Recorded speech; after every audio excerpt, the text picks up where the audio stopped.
بسم الله الرحمن الرحيم.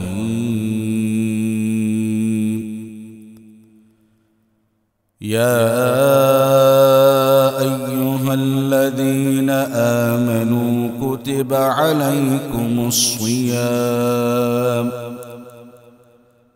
كما كتب على الذين من قبلكم لعلكم تتقون. أياما معدودات،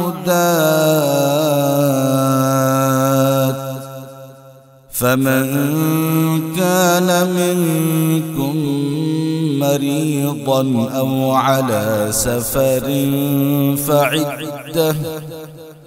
فعدة من أيام أخر، وعلى الذين يطيقونه فدية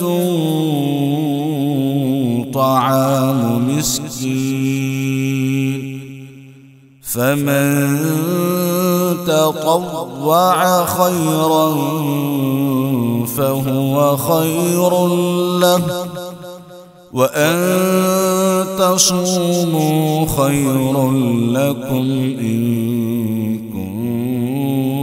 كنتم تعلمون. شهر رمضان الذي أنزل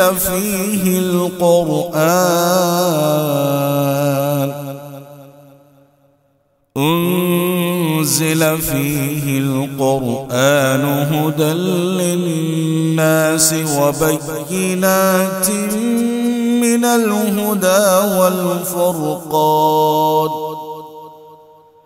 فمن شهد منكم الشهر فليصم، ومن كان مريضا أو على سفر فعدة من أيام أخر، يريد الله بكم اليسر ولا يريد بكم العسر، ولتكملوا العدة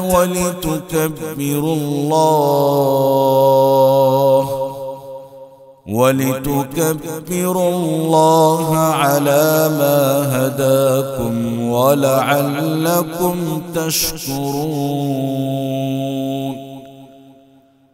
وإذا سألك عبادي عني فإني قريب أجيب دعوة الداع إذا دعان، فليستجيبوا لي وليؤمنوا بي لعلهم يرشدون.